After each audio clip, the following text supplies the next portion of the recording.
Entendes o que estás lendo? O podcast que te leva através das páginas da Bíblia, livro por livro, capítulo por capítulo. Uma exposição bíblica emocionante. Aperte os cintos e embarque comigo nesta viagem.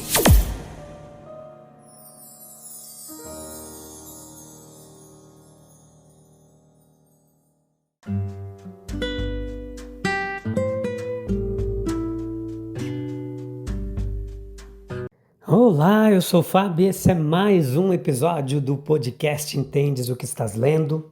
Joia demais poder estar aqui novamente com vocês, com muita alegria para compartilhar a palavra de Deus. Deuteronômio capítulo 19, parte 1, episódio de número 737. Esta é a 9ª temporada e nela estamos vendo o livro de Deuteronômio, capítulo por capítulo, passo a passo, pouco a pouco, nós estamos se debruçando sobre o texto sagrado, com muita bagagem de mais de 30 anos de ensino e aprendizado da Bíblia, e a gente também tem estudado muitos comentaristas eruditos para trazer o que há de melhor, um trabalho pioneiro, que é um comentário bíblico em áudio disponível para você, capítulo por capítulo da Bíblia.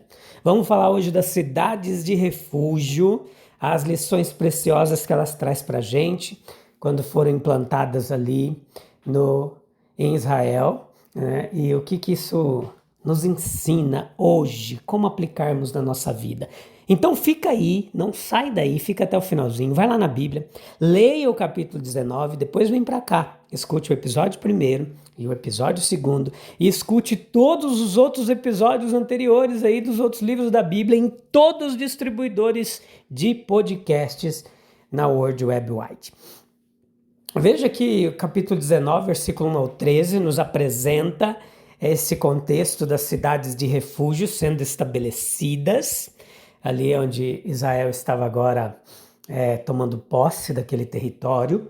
E a instituição das cidades de refúgio, que também nós vemos lá em Deuteronômio capítulo 4, versículo 41 ao 43, ele parece ter sido peculiar à legislação de Moisés. É uma instituição que reflete uma forte luz sobre a sabedoria, justiça e humanidade do Código Mosaico. Veja que o sistema de vingança de sangue, embora assegurasse um tipo rude de justiça em comunidades onde não existiam meios adequados de levar criminosos a julgamento público, era passível de grandes abusos, como nos ensina o versículo 6. O uso estava, no entanto, muito profundamente enraizado para ser imediatamente abolido, e Moisés, por esta ordenança, não procurou aboli-lo prematuramente. Entenda, os piores males do sistema, eles foram verificados, e princípios foram afirmados que certamente, com o passar do tempo, levariam ao seu abandono. Em particular, os 2 princípios foram afirmados: a distinção entre homicídio acidental, versículos 4 e 5, e assassinato intencional, versículo 11.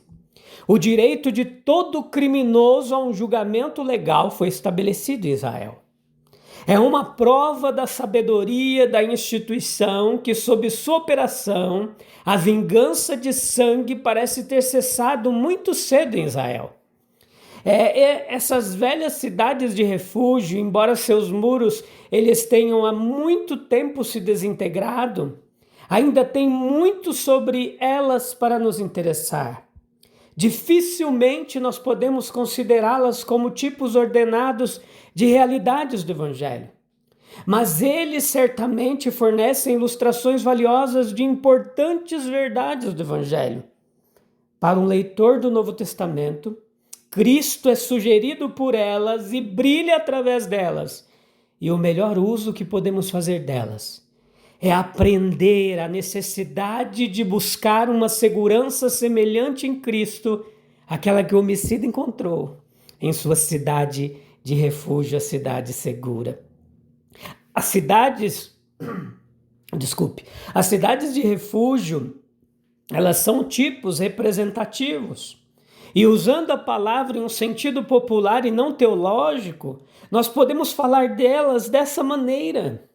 É um quadro vívido do perigo que o pecador corre.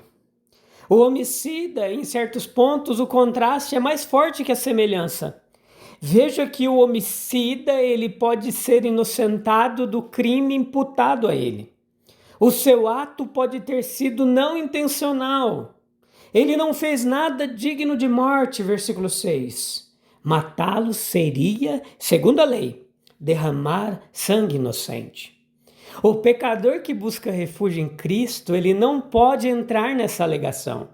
Os seus pecados são muito reais e indesculpáveis.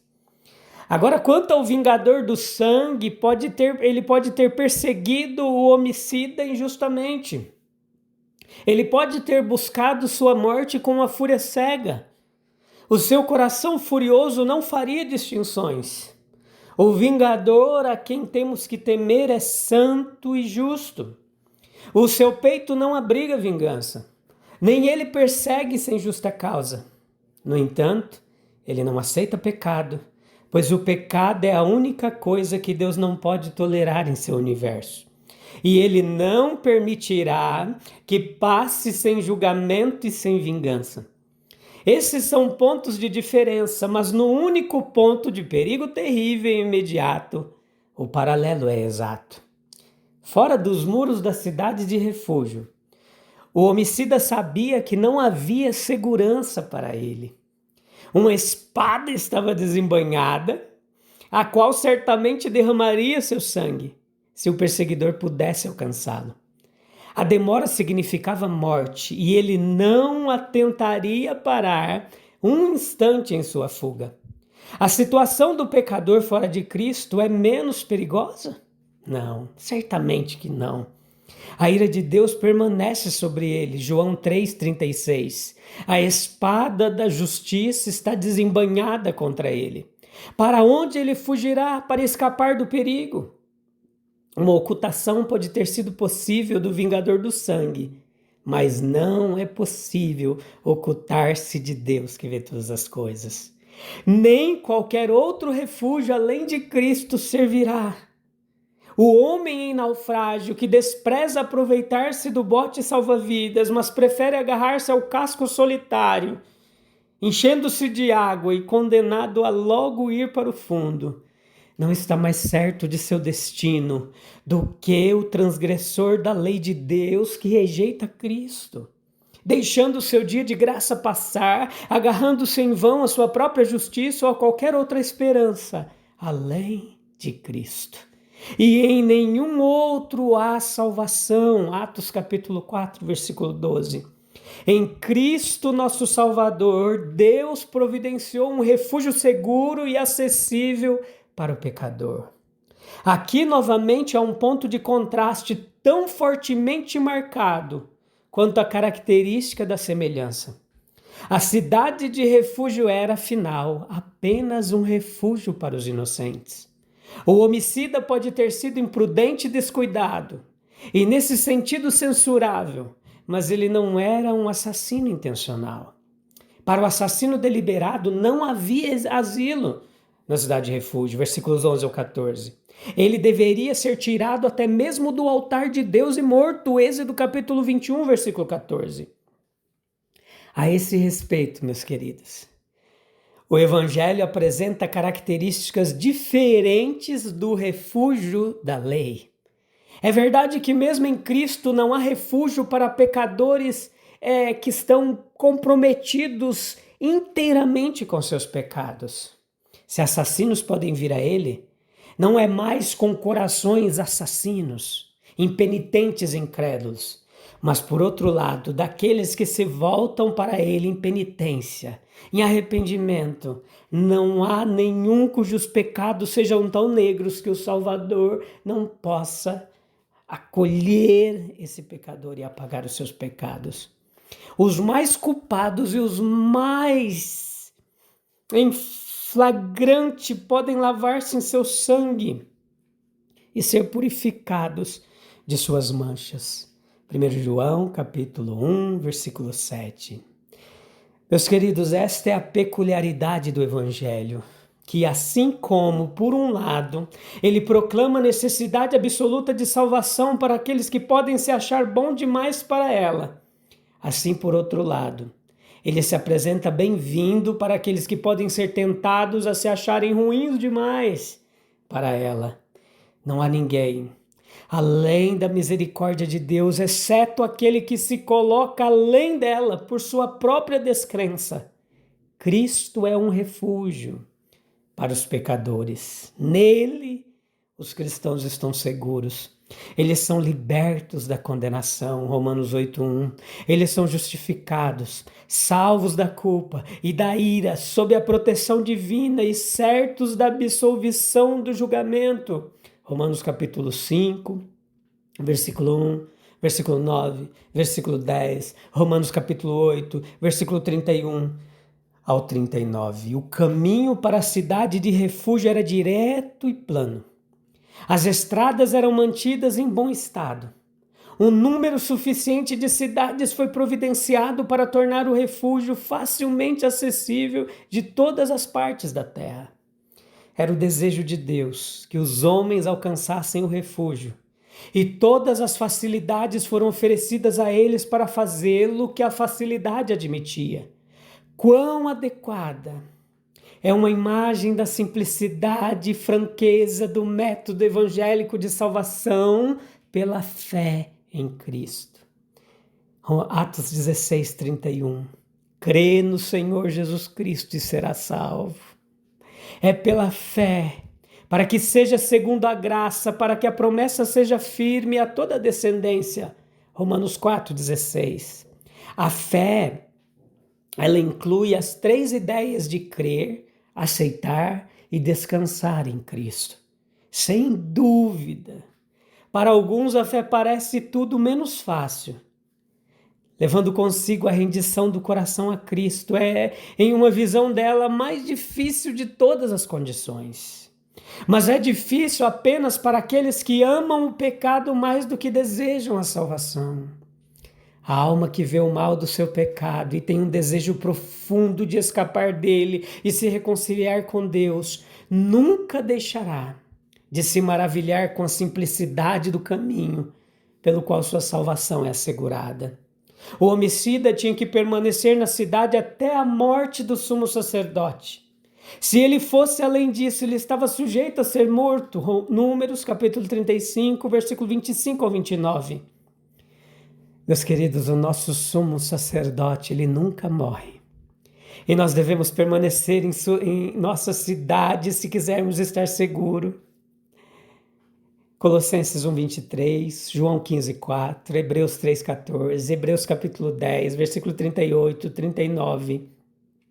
A conclusão de tudo é o dever de nos valermos imediatamente deste refúgio que está posto diante de nós. Hebreus 6:18. A vingança de sangue, como sabemos, era realizada sem remorso entre nações nômades.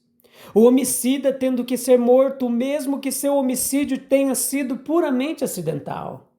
Em outras palavras, não havia distinção entre homicídio culposo e assassinato pelas nações nômades nas rudes eras primitivas de nossa existência.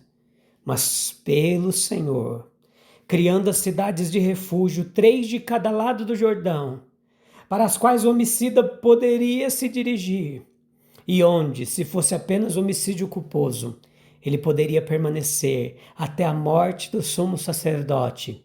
Uma distinção entre esses 2 crimes foi cuidadosamente feita. A cidade de refúgio era um lugar de paz divinamente ordenado para a pessoa que havia matado alguém acidentalmente. Em caso de assassinato premeditado, a pessoa deveria ser tirada, até mesmo do altar de Deus, e executada. Neste contexto, meus queridos, as crianças de Israel foram ensinadas que todos os pecados não são igualmente hediondos. À vista de Deus, eles recebem julgamentos diferentes.